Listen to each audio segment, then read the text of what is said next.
What if I told you that a man built a bomb inside a rental truck, and with one turn of a key, he blew a hole straight through America's heart? It wasn't some foreign terrorist. It wasn't a faraway battlefield. It happened right here, in the middle of Oklahoma.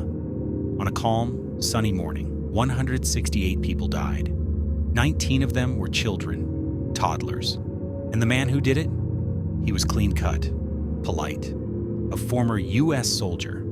This is the story of Timothy McVeigh and the deadliest act of domestic terrorism in American history.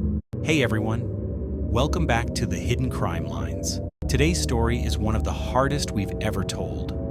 It's about loss, betrayal, and a country learning the enemy might not come from the outside, but from within. It's intense, it's emotional, but we'll walk through it together.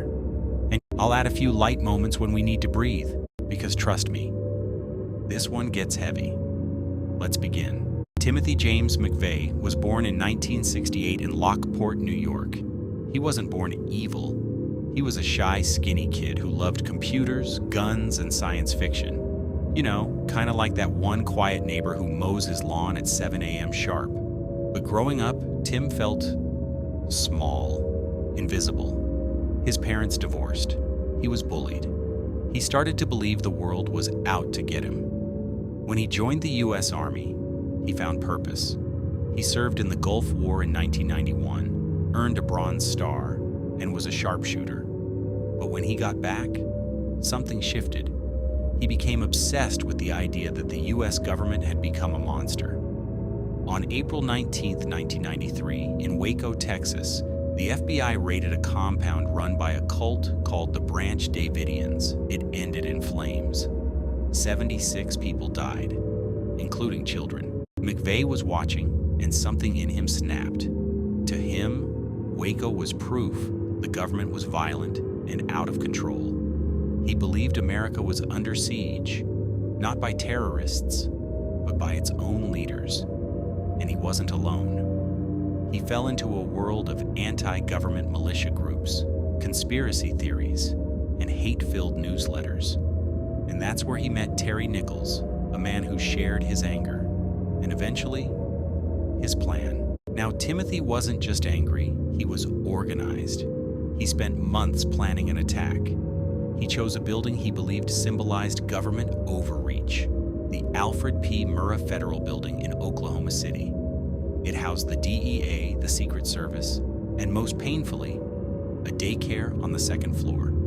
McVeigh and Nichols stockpiled ammonium nitrate fertilizer, fuel oil, and other chemicals.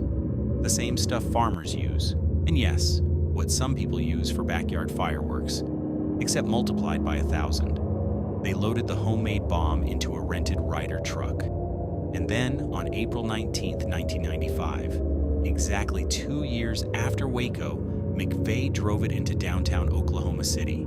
It was 9:02 a.m. People were sipping coffee. Kids were playing in the daycare upstairs. Government workers were starting their day. Then, boom. A blast so powerful it shattered windows 16 blocks away. The entire north face of the Murrah building collapsed. People were thrown from their desks, ceilings caved in, cars exploded, chaos everywhere. 168 lives were lost. More than 680 people were injured. 19 children were killed instantly, most of them from the daycare. A nurse, a firefighter, an Air Force captain, a mom dropping off her child, all gone in an instant. One rescue worker pulled a toddler from the rubble. She was limp, covered in dust. He cradled her like she was his own daughter. The photo went viral. Her name was Bailey Alman. She was just 1 year old. Incredibly, McVeigh didn't get far. A state trooper named Charlie Hanger pulled him over 90 minutes after the bombing for driving without a license plate. And when he noticed McVeigh had a concealed weapon, he arrested him. At the time, nobody knew he had just caught the man behind the worst terrorist act on U.S. soil. But just 2 days later, forensic evidence from the Ryder truck, a rental form, a fingerprint, receipts, all pointed to McVeigh. And like a bad movie twist. He had used his real name to rent the truck. McVeigh never showed remorse. He admitted to the bombing. He claimed it was a wake-up call to the government. He called the children's deaths collateral damage. The country was horrified. At his trial, survivors and family members gave gut-wrenching testimony. Terry Nichols, his co-conspirator, was convicted too. Though he didn't help plant the bomb, he helped gather the materials. McVeigh was found guilty on all 11 federal counts, and on June 11, 2001, he was executed by lethal injection. Oklahoma City was shattered, but it didn't fall apart. It came together. Volunteers flooded in. People donated blood, money, and time. Rescue workers worked around the clock for weeks. A year later, the city opened the Oklahoma City National Memorial. 168 empty chairs, one for every life lost. The smaller chairs, they represent the children. And every year on April 19th, bells ring out at 9:02 a.m. The bombing changed America. It led to new anti-terrorism laws, tighter building security, more surveillance, for better or worse. But it also forced the country to reckon with something painful. Sometimes the threat isn't foreign. Sometimes it's someone next door. Someone who looks like your coworker, your neighbor, a former soldier, someone who hides hate behind a calm face. The Oklahoma City bombing was a tragedy, but it was also a reminder that even in our darkest moments, people come together. Nurses rushed into rubble.